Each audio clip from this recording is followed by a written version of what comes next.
안녕하세요.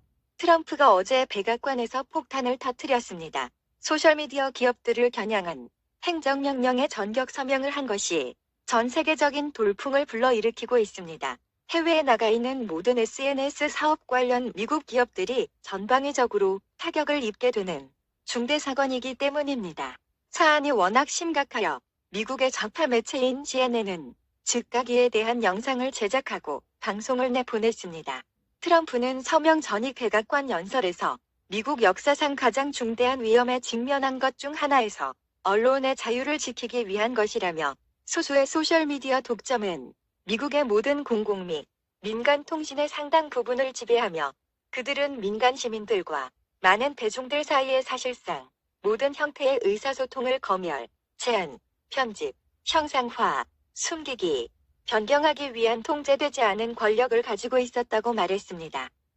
정입학TV는 또 뭔데 호들갑을 떠느냐 하시겠지만 이 사건은 보통 심각한 것이 아닌데 그 이유는 끝에 나오니 중간에 끊고 나가시거나 구독, 좋아, 알림을 놓치신다면 한국당은 이미 구글 코리아와 유튜브 코리아마저 좌파들에게 점령되었다는 사실조차 모르는 까막눈이 되었다고 무사람들로부터 크게 조롱을 받게 될 것입니다.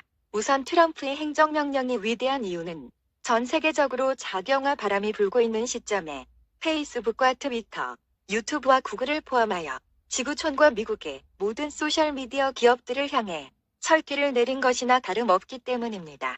우리가 예전에 네이버는 우파, 다음은 좌파라는 나름의 정치 SNS의 공식과 상호 간의 견제 논리를 가지고 있었지만 지난 대선에서 네이버가 문재인을 지지하는 정도가 아니라 임원진이 직접 문재인 캠프에 투입되어 종사하는 것을 보고는 엄청난 충격과 함께 네이버에 대한 기대가 한꺼번에 무너졌던 사례를 경험하였는데 알고 보니 당시에 그분들이 7시 내 고향에다가 위장 우파라는 사실이 밝혀졌고 지금은 중국의 해커 부대가 네이버 계정을 통하여 국민 개개인의 핸드폰까지 해킹하는 지경에 이르렀다는 것입니다.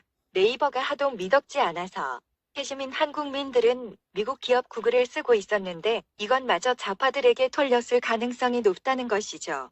사실 문조 시대에는 미국 기업 구글 코리아와 유튜브 코리아는 과연 우리 편인가 하는 것에 대해 많은 의문이 제기되어 왔죠.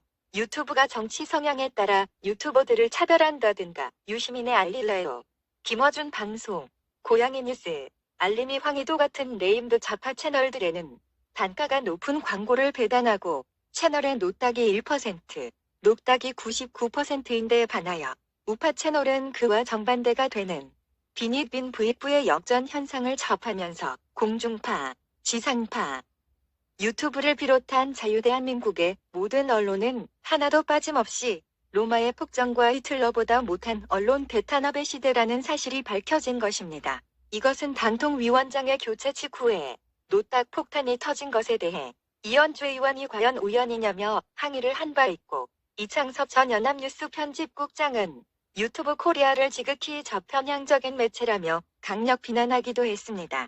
저희 방송도 4.15 선거 예측 방송 등 영상을 다 보시면 증거가 있지만 당시 문재인 정부의 요청에 의해 여러 편이 삭제되었고 61만 조회수의 영상 수익이 겨우 0.02 달러라는 잔혹하다 싶을 정도의 탄압을 받는 현실을 목도하자 KBS는 공영방송이 아니라 문영방송이라는 비아냥과 함께 현재 한국의 전체 언론은 어용방송으로 장악되었음에도 우파의 마지막 목소리인 유튜브마저 이런 식으로 탄압한다면 이것은 보통 심각한 문제가 아닌 것입니다. 게다가 김무성은 우파의 제후, 보루인 유튜브까지 폭파하겠다고 공언한 바 있는데 비로소 김무성은 우파당이 숨어든 프락치라는 것을 스스로 만천하에 밝힌 셈입니다. 이미 국회 법사위는 소셜미디어 탄압에 관한 법률 제정 또는 개정 작업에 돌입했을 것으로 짐작됩니다. 김무성은 오늘 프로 국회의원도 아니고 그냥 지하철 노숙자나 다름없는 백수인데 왜 아직도 국회를 들락거리고 있으며 대다수 국회의원들을 쥐락펴락하고 있는 거죠? 지하철 노숙자가 국회에 들어가는데 국회 경비들은 뭐 하고 있나요? 직무유기 아닌가요? 스님이 목탁 두드리지 않겠다는 것과 같은 이치 아닙니까? 한국민들은 김무성이가 국회에 들어가지 못하게 길막해야 합니다. 게다가 국민들의 정치 이념은 어차피 좌우파로 나누어져 있는데 국민 혈세로 국록을 먹는 국정원을 비롯한 기무사와 정부 인사들이 간첩은 잡지 않고 오히려 내국인을 사찰한다면 내란의관죄로 처벌해야 하고, 그들이 어느 한쪽의 이익만을 대변한다면 오로지 저익 세상을 만들겠다는 의도로 밖에 보이지 않는다는 것입니다. 이런 행위는 언론 탄압을 넘어 민주주의 사회에서는 헌법 제21조에 보장된 모든 국민은 언론 출판의 자유를 가진다와 모든 국민에게 통신, 방송, 신문의 기능을 보장한다는 헌법 정신에 위배되는 범죄 행위입니다. 이렇게 우파만을 탄압하는 것이 과연 공정하며 평등하며 정의롭습니까? 이런 위험적 사실도 국제사회에 반드시 고발해야 합니다. 오늘 트럼프가 내린 행정명령은 우파 국민들에게는 단비와 같은 소식입니다. 트럼프는 구글이 팩트체크를 한다는 명목으로 사용자가 올린 글을 함부로 제한하거나 삭제하는 등의 행위를 못하도록 행정명령으로 제동을 건 것이죠. 저희 방송은 한국 정부가 미국의 소셜미디어 기업에 등재된 당사의 유튜브 영상을 삭제하라 말라 하는 것을 보고 엄청난 충격을 받았죠. 좌우파를 떠나서 문재인 정부는 더 이상 한국 정부가 아니다 싶어서 많은 우파들이 백악관에 청원을 했는데, 트럼프의 어제 행정명령으로 앞으로는 국민들이 소셜미디어의 활동 중에 구글이나 유튜브 등의 미국 회사에 의해 인터넷 검열 등의 부당행위를 당했을 때 그 회사를 상대로 소송을 낼 수 있는 길이 열린 것입니다. 좌익들의 가짜뉴스 분탕은 미국 사회에서도 큰 문제를 야기하고 있지만, 한국이나 중국같이 저희 병찰국가 전체주의에 장악된 나라들 뿐만 아니라 지구촌 전체에 만연하고 있는 좌익 이념을 소탕하고 우파의 진정한 민주주의를 불어넣는데 트럼프는 큰 힘이 되는 획기적 명령을 내린 것입니다. 트럼프가 한국을 방문했을 때의 국회 연설을 끝으로 방송을 마칩니다. 미국 일림과 결단을 의심하는 자들은 과거의 미국 역사를 되돌아보라. 아메리칸 파워를 더 이상 의심하지 마라.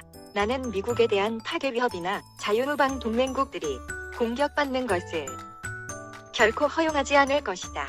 우리는 협박당하지 않는다. 역사상 최악의 잔혹한 전쟁이 한국 땅에서 일어났다. 나는 한미동맹에 목숨 걸고 지켜왔던 자이 대한민국 땅에 다시는 이와 같은 일이 반복되지 않도록 할 것이다. 두나런도의 스리메이러스, 넨, 두나추라여스. 우리를 과소평가하지도 말고 우리를 시험하지도 말라. 우리를 과소평가하지도 말고 우리를 시험하지도 말라. 우리를 과소평가하지도 말고 우리를 시험하지도 말라.